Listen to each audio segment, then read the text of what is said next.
we feature 10,000 Maniacs on Inner Limits. What did you try and do differently with this album musically from In My Tribe? What kind of changes did you try and make? Better take this away from me, and I'll fumble with it.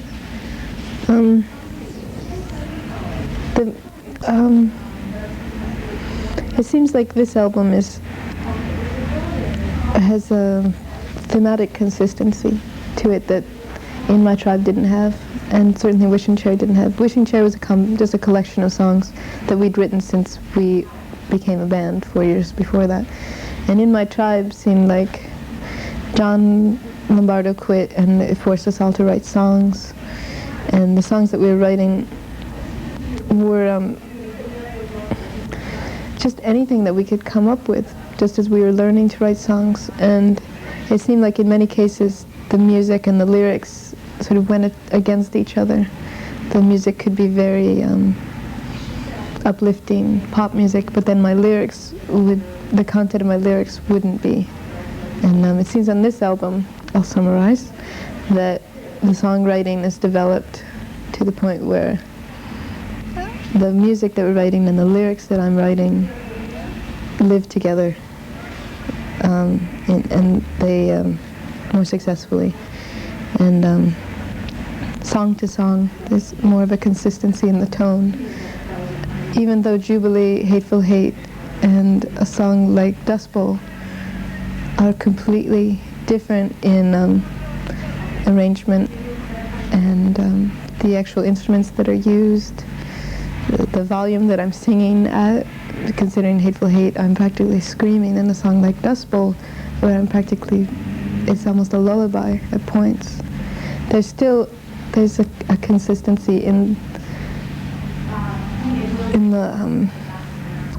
that the songs they're darker. They're much darker than anything in my tribe. There's no My Sister Rose, and there's no Peace Train, and there's no Like the Weather on this album. It's heavier and it's darker. Send you off to sleep with a baby non-stop. You're turning and tossing. Let me know where the hurt is and how to heal. I think Trouble Me is a very beautiful song, and it's a song that it's a song with lyrics that everyone either wants to hear said to them, or they're words that everyone wants to say to someone else. And the video that we made, we used a film director, Jurek Bogajevich, who put out a film last year called Anna with Sally Kirkland. Didn't do very well. It's a beautiful film. And we didn't want to use a video director, we wanted a film director, because we didn't want a video full of these. There are so many established cliches now in video making.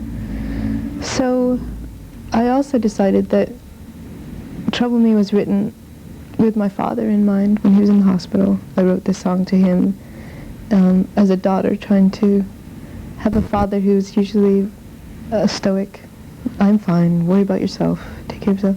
But there he was in the hospital, and I wanted him to know that it was just as important for him to allow me to help him. And I showed him the video, the rough cut, yesterday. He was over at my house, and the video is an old woman that I go to her home, and she's sitting feeling very lonesome and visibly depressed. And I open the drapery, and light comes in, and I take her outside, and she sits on the back of my bicycle, and we drive off. And I take her to a hotel, and then all this furniture with sheets covering it, and then all these little women come from underneath the sheets who are her friends, and I've planned this surprise party for her. And the rest of the video is all these women who are 68 to 88 years old, all having this incredible time together. People that I didn't even know when we started the video. They're just people we cast off the streets in Jamestown. And these women blossomed in front of the camera, and this woman was 81 years old and was doing a chorus line kick with me. She said, I used to be in the Follies. I made $40 a week, but that was years ago. And This woman, Dorothy, was a librarian for 35 years, never married, never had any children.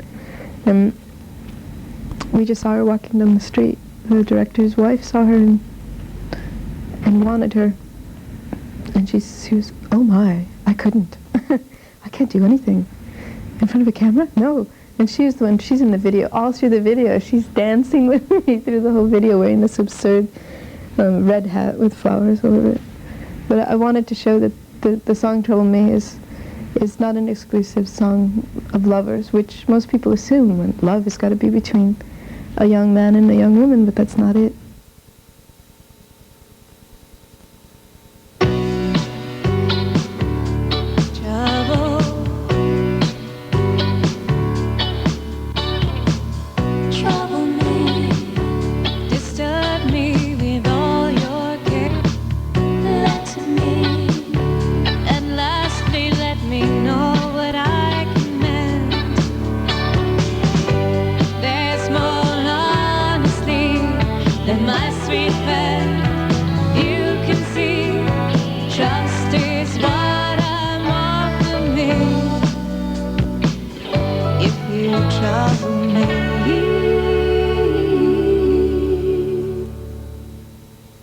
Almost looked like you were rolling your eyes at the mention of Peace Train.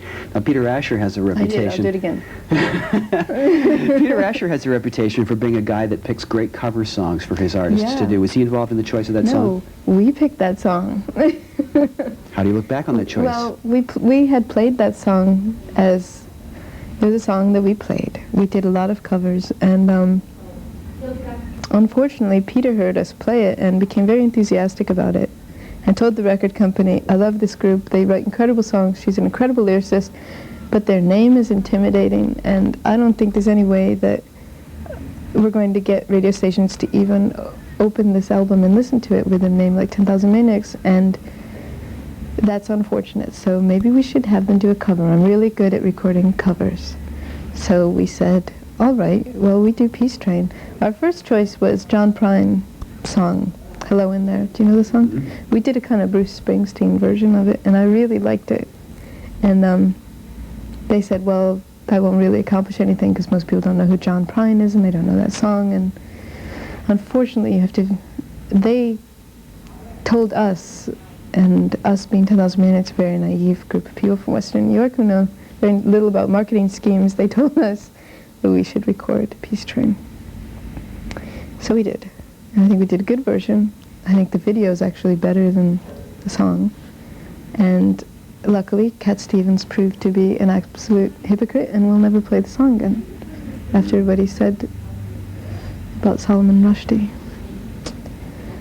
So that's Peace Train. It is a little darkly ironic in retrospect, isn't it, the lyric of the song? It is my desire to take the song off the album now if it's reissued. Right. I don't want him getting any more nickels.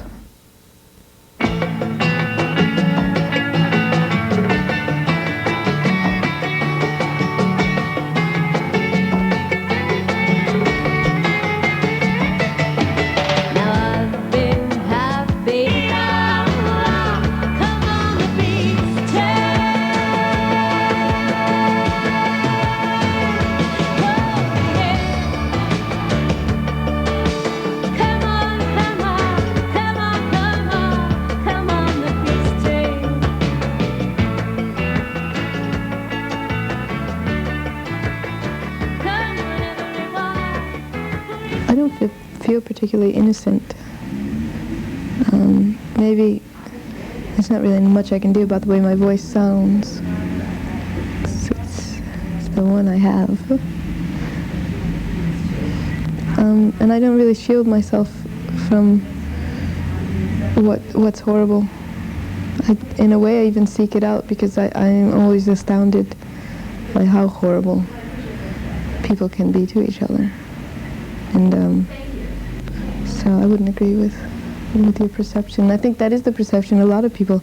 I mean, people throw stuffed animals on stage for me all the time, and I have no use for stuffed animals. I always give them to my niece, but I just feel it's very strange that someone... When you seek out new influences, I mean, obviously there's the cultural ones that we have every day, but do you seek out new music to influence you and to help you grow? Usually old music, very old music. But lately I've been, I go through periods where I'll say, okay, I'm going to set aside this much time to investigate what's happening. I'll listen to a Go-Betweens album, I'll listen to the Triffids album, I'll listen to the new Elvis Costello album, or at least as much of it as I can, and just so I can have an idea of what's happening. But there's a fear of being influenced by what other songwriters are, just their melodies. I have an incredible problem with memorizing choruses to other people's songs. I hear it once, and then the Guns N' Roses song, "Hey baby, take it slow, things will go by." I heard that song once, and every morning I wake up, that chorus is in my head, and I find that really irritating. So I try to avoid that. Here is a song that I originally didn't want to make a video for.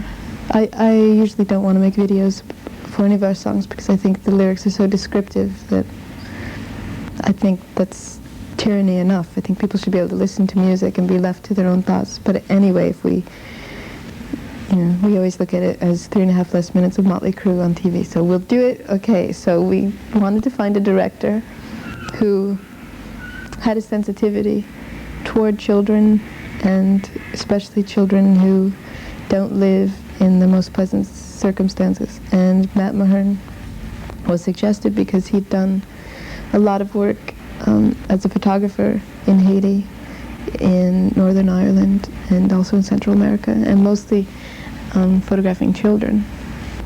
And he also had spent time in mental institutions in America and working with people and prisons, people who were slightly on the fringe of society. So, in addition to the fact that he makes rock videos, so that made the record company really happy. And he came to Jamestown, and I took him to the school that's in one of the poorer areas of town, and just because I know the children play really roughly there. And we got out of the car, and the first thing we saw, and it's in the video, he got his camera out immediately, this gang of boys were chasing this little boy wearing the most bizarre sunglasses. They almost looked like a visor over his eyes. And the one boy pushed him, and he hit a stop sign right here in the face and fell on the ground. And it's in slow motion. And when we were editing the video, we almost took it out because we cried every time it would go by in the video. But we left it in because it was children being cruel to each other, but I think that's a result of what they experience at home sometimes.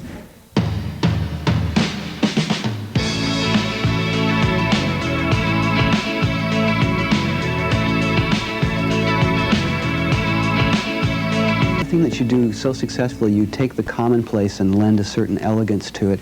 Do you seek inspiration from everyday things? Certainly. I'm thinking of, like the weather's a classic example, the four-poster dull torpor. It's something that everyone knows about, especially people who live near lakes where it rains all the time, or oceans. Does that mood make you want to write a song? That song to me is very funny because it was scolding myself in a way. But I don't think there's anything so tragic about not wanting to get out of bed in the morning. But